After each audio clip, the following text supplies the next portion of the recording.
The eighth. Then a person who, although he was given complete freedom after 22 years of distressing and unjustified exile, did not return his native region where he had thousands of friends and relations, but preferred solitude and exile so that he should have no contact with social life and politics, and who gave up the very meritorious congregation of the mosques in preference to performing the prayers on his own and remaining in his room, that is, his state of mind made him avoid the people's adulation, and as is testified to by 20 years of his life and confirmed by thousands of valuable Turks, preferred one pious Turk to numerous negligent Kurds, and who even proved in court that he would not exchange 100 negligent Kurds for one Turkish brother with powerful belief like Hafiz Ali, and who, in order not to be the object of their respect and veneration, never met with people so long as it was not essential, and did not go to the mosque, and for 40 years has worked with all his strength and all his works for Islamic brotherhood, and so that Muslims would love one another, and who, since the Turkish nation is the Qur'an's standard bearer and is praised by the Qur'an, has great love for that nation and has passed his life among its people, in order to insult this person with the tongue of officialdom and make propaganda and scare away his friends, the former governor said, "He is a Kurd and you are Turks. He is a Shafi and you are Hanafis," trying to frighten everyone into abandoning him. And although over 20 years and in 2 courts he was not forced to change his manner of dress, and the army-peaked cap was modified, a brimmed hat was forcibly placed on the head of that recluse, what benefit is there in all this? What law permits it? The ninth is very important and very powerful, but it touches on politics, so I am remaining silent. Note, the fact that there were Christians and Jews in Islamic governments and Muslims in Christian and Zoroastrian governments shows that opponents who do disturb public order or interfere in government cannot be legally interfered with. Moreover, one is not answerable for possibilities. Otherwise, everyone would have to be sent to court and tried because of possibility, for everyone might kill other people. The 10th. This is an attack which no law permits and is without advantage, and is only making mountains out of molehills due to some meaningless delusion, and is no part of any law. Concerning this too, I am remaining silent so as not to touch on politics, which according to our way we are unconcerned with. In the face of treatment which is thus illegal in 10 ways, all we say is, for us God suffices, and He is the best disposer of affairs. Said Nursi. I have a few more points I want to submit to the authorities of Afyon and to its court and police. The first, most of the prophets appearing in the East and in Africa, and most of the philosophers emerging in the West and in Europe, is a sign of pre-eternal divine determining that in Asia, religion is dominant and philosophy is in second place. In consequence, even if those ruling in Asia are not religious, they should not interfere with those who work for religion, they should encourage them. The second, the all-wise Qur'an is the intellect and power of thought of the head of the earth. If I seek refuge with God, the Qur'an were to depart from the globe would go mad. It is not far from reason to suppose that another planet colliding with its head, emptied of reason, would cause doomsday to erupt. Yes, the Qur'an is a chain, a rope of God, binding the earth to the divine throne. It preserves the earth more than gravity. Thus, the Risale-i Nur, which is a true and powerful commentary on the Qur'an of mighty stature, is a supreme divine bounty which has been demonstrating its effectiveness for 20 years in this century, an insuppressible miracle of the Qur'an. The government, therefore, should not be interfering in it and trying to scare its students away from it, but protecting it, and encouraging people to read it. The third, in Denizli Court, I said the following in connection with all the believers assisting with prayers for forgiveness, those who have departed for the past, and their bequeathing good works on their spirits. When you are asked by millions of believing plaintiffs at the Supreme Tribunal, why did you want to ruin with imprisonment and persecution the Risale-i Nur students who were striving to save the country and nation from anarchy and irreligion and immortality, and their compatriots from eternal annihilation, although because of the liberty laws you looked tolerantly on the publications of atheists and communists and political societies that produce anarchists and did not bother them? What answer will you and those who want to convict and ruin the Risale-i Nur students who serve the truths of the Qur'an give? I am asking you the same thing.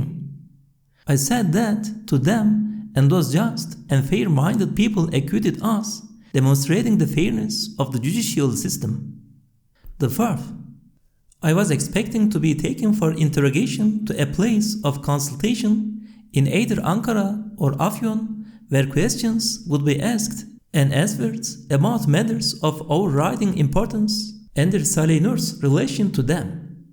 Yes, matters connected with finding ways of restoring the brotherhood, love, and good will of 350 million Muslims for this nation and country and their moral assistance for it. An indication that the Risale-i Nur is the most effective means of achieving this is the following. In Mecca this year, a scholar of great eminence translated the main collections of the Risale-i Nur into both one of the Indian languages and Arabic, and sending them to India and Arabia, said, just as he strives through the Risale-i Nur to secure unity and Islamic brotherhood, our most powerful support, so he demonstrates that the Turkish nation is always progressive in religion and belief.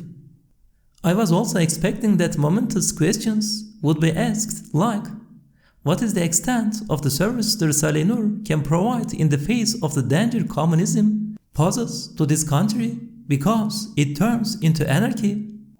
How can this blessed country be defended against this terrible torment? It should have been thus, but having been blown up out of all proportion due to the petty and personal slander of the spiteful, matters holding not the slightest importance and which are in no way crimes were discussed, which caused me distress in these serious conditions, the like of which I have never before suffered in my life. Meaningless questions were asked about one or two minor personal matters which 3 previous courts had previously examined, then acquitted. The fifth, the Risale-i Nur cannot be contested or defeated. It has been silencing the most obdurate philosophers for 20 years. It demonstrates the truths of belief as clearly as the sun. The rulers of this country should profit from its strength. The sixth, destroying my unimportant character because of my personal faults and through contemptuous treatments poisoning public opinion about me does not harm the Risale-i Nur.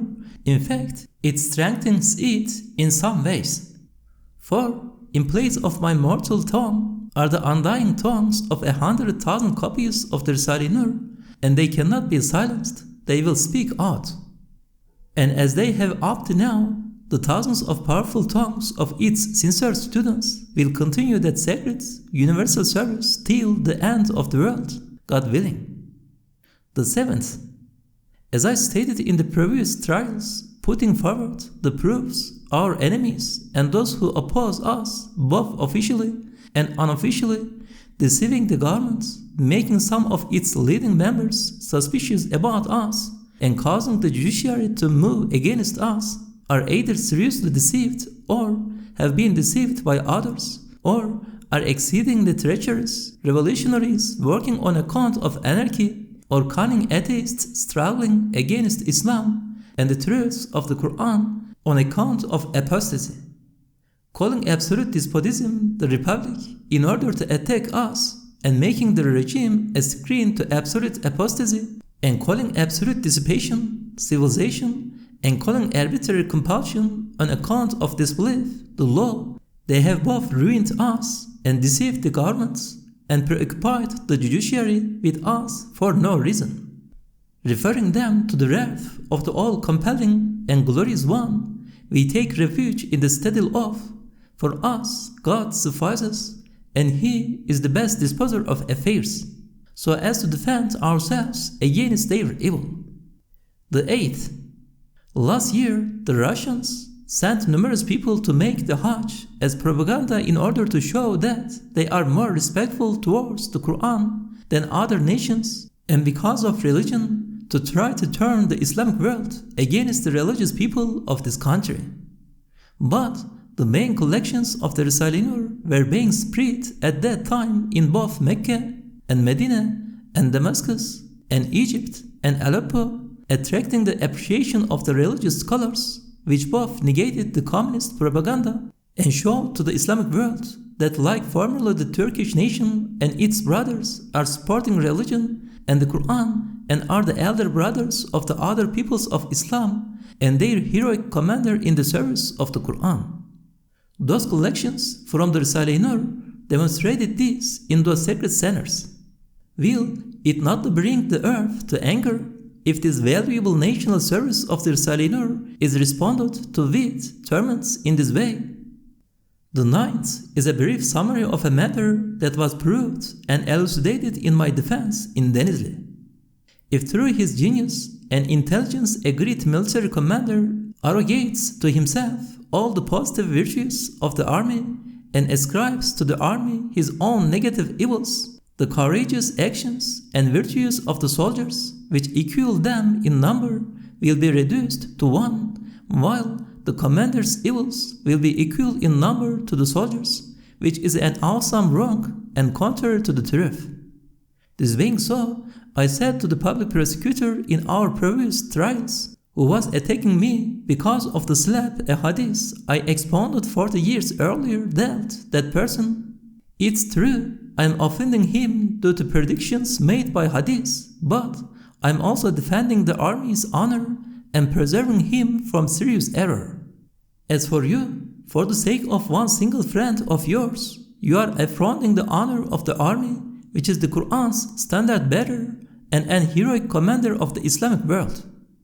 God willing, the prosecutor saw the matter more fairly and was saved from his error. The 10th.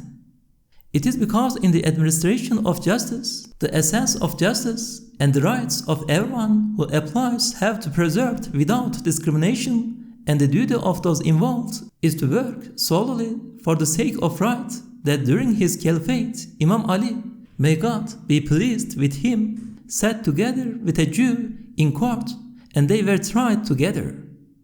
On another occasion, a just judge saw that an official was angry with a delinquent thief when he was cutting off his hand as demanded by the law. He immediately sacked the official and full of regret said, "Officials who up to now have been influenced by their feelings in this way while executing the law have perpetrated great wrongs. Yes, even if in executing the law he does not pity the convicted man, he should not be angry. If he is acting tyrannically. If he carries out capital punishment angrily, even if it is in retaliation, he becomes a sort of murderer. Thus, in courts of law, it is this pure, unbiased truth which rules. But although 3 courts have acquitted us, and perhaps if they knew, 90% of this nation would testify that the Risale-i Nur students are harmless and beneficial for nation and country, the students are being angrily and contemptuously mistreated despite being innocent and much in need of consolation and the indulgence of the law. But since we have decided to meet every calamity and insult with patience and forbearance, we are silent, referring it to God and saying, perhaps there is some good in this. However, I was afraid that these innocent unfortunates being treated in this way due to unfounded suspicions and the malicious reports of informers would lead to the visitation of disaster and I was therefore obliged to write this. Anyway, if there is any fault in this matter, it is mine. These unfortunates assisted me solely seeking God's pleasure and to save their religious belief and lives in the hereafter. For them to receive such treatment when they were deserving of praise and appreciation is enough to make anyone angry. Moreover, it is amazing, but again they are making unsupported assertions about a political society. However, both three courts have scrutinized this aspect of the case and acquitted us, and neither the courts, nor the police, nor the experts' committees have discovered any sign of any society that could justify such an accusation. The Risale-i Nur students are a brotherhood which looks to the hereafter like the students of a teacher or university students or the students of a Qur'an teacher who is teaching them to memorize the Qur'an. Those who have made charges against them, calling them a political society, have to look on all tradesmen, preachers, and school children as belonging to such societies. I therefore see no necessity to defend those imprisoned here as a result of such meaningless and baseless charges. However, there is nothing at all to prevent me defending the Risale-i Nur with the same facts that I have defended it with 3 times previously, for it closely concerns both this country and the Islamic world, and it is the beneficial cause of plenty and blessings, material and spiritual, for this nation and country. No law or politics prohibits this or could prohibit it. Yes, we are a society, but we are a society which every century has 350 million members. Every day, with the obligatory prayers, its members demonstrate 5 times with perfect veneration their attachment to the principles of that sacred society and their wish to serve it. In accordance with the sacred program of, indeed, the believers are brothers, they hasten with their supplications and spiritual gains to assist one another. Yes, we are members of that holy and vast society, and our particular duty is to convey in confirmatory form to the people of belief the Qur'anic truths of faith and save them and ourselves from eternal annihilation and perpetual solitary confinement in the intermediate realm. We have absolutely no connection with any worldly, political, plotting society, political or revolutionary as has been imputed to us. We do not condescend to any such meaningless, purposeless secret society. In any event, 4 courts of law have investigated this down to the finest details and then acquitted us concerning it. Said Nursi. My written objections, which form a supplement and addition to my defense and were sent to 6 departments of government in Ankara and presented to Afyon Criminal Court. I say this to Afyon Court. Enough now. My patience is exhausted. It is a cruel and unprecedented wrong that in addition to having harassed me for 22 years without reason by holding me under constant surveillance in exile in total isolation and solitary confinement, to have illegally imprisoned the Risale-i Nur students 3 times and caused us loss of hundreds of thousands of liras because of unfounded suspicions and utilizing possibilities instead of facts. And this in spite of the fact that, other than 2 or 3 matters, 6 courts have been unable to find anything contrary to the law in the 100 parts of the Risale-i Nur. The future and its generations will curse the tyrants who have been responsible for it. Up to now, I have found consolation since it is my conviction that they will condemn them and cast them down to the depths of hell at the last judgment, and holding my silence, I have endured it. Otherwise, we could have defended our rights to the full. 6 courts over 15 years have scrutinized the Risale-i Nur and our correspondence, and 5 of them in effect acquitted us on all points. Only Eskişehir Court made a pretext of 5 or 10 words in the short treatise about the veiling of women, a single matter, and gave a light sentence under a flexible law. When they did this, I wrote the following in the correction which, after the appeal court, I sent officially to Ankara as the sole example of illegality. A long time ago, following the consensus and rulings of 350,000 Qur'anic commentaries, I expounded the Qur'anic verses about the wailing of women, which for 1,350 years have taught and enjoined a powerful, perpetual Islamic practice and sacred principle of 350 million people in order to defend them against an atheist's objections and his criticisms of Qur'anic civilization. If there is any justice in the world, the court will surely quash the conviction of someone and the sentence passed on him for expounding the verses, since he was following the way taken by our forefathers for 1,350 years. It will surely remove this extraordinary stain from the legal establishments of this Islamic State.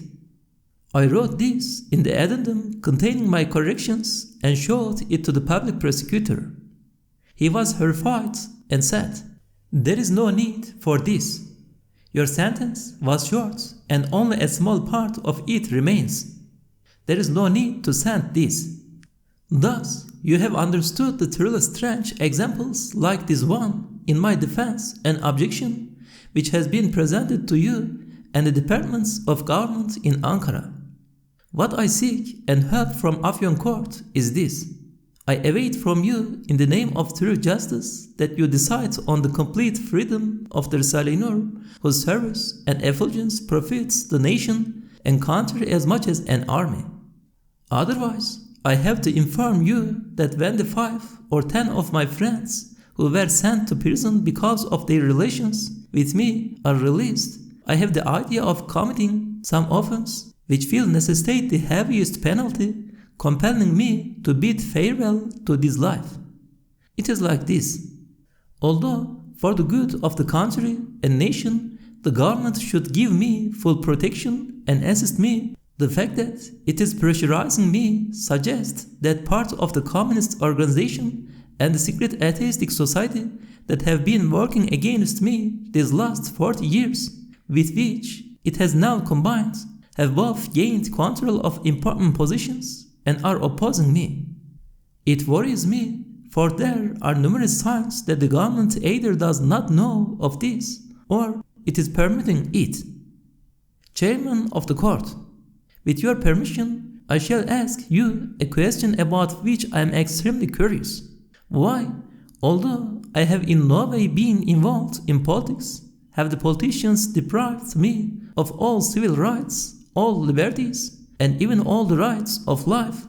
And why have they forbidden my very careful brothers and loyal assistants to have any contact with me who tried to protect me against those plans to assassinate me while I was being held for 3.5 months in total isolation, and to defend me against my coward enemies who have poisoned me 11 times and have even prevented me, although I am elderly, alone, in exile, and ill, from studying my blessed, harmless books which I always had with me? I pleaded with the public prosecutor to give me my books, but he did not give them, although he promised. They compelled me to remain alone in a huge, locked, and freezing ward with nothing to occupy myself, and instead of the officials and menials concerned being friendly and comforting, they quite simply encouraged them to look on me hostilely. A small example is this. I wrote a petition to the prison governor, public prosecutor, and chairman of the court, and sent it to one of my brothers to write out, since I did not know the new letters. It was written and was given to them. Then, as though I had committed some heinous crime, they nailed up my windows. The smoke from the stove was a great discomfort to me, and I insisted that they left one window open. Now they have nailed that up too. Also, although, according to prison practice, solitary confinement usually lasts around a fortnight, I was in total isolation for 3.5 months, and they did not allow any of my friends to have any contact with me. Also, 3 months ago, a 40-page indictment was written against me, and they showed it to me. But I do not know the new letters, and I was ill, and my own writing is very poor, so I pleaded with them to let 2 of my students come who know my language and could read the indictment and write out my objections to it. But they did not permit it. They said the defense lawyer should come and read it. Then they did not permit him either. Only they told one of my brothers to write it out in the old letters and give it to me. But it would take 6 or 7 days to write out those 40 pages. To make the hour's work of reading me the indictment stretch over 6 or 7 days, just so that no one should have contact with me, is appalling repression and deprives me of my right of defense entirely. A multiple murderer condemned to be hanged does not receive such treatment. I truly suffer extreme distress, since I know of no reason for this unprecedented torment. I heard that the chairman of the court is fair-minded and kind. I have therefore for the first and last time written this petition and complaint. Said Nursi, who is ill, wretched, and in total isolation.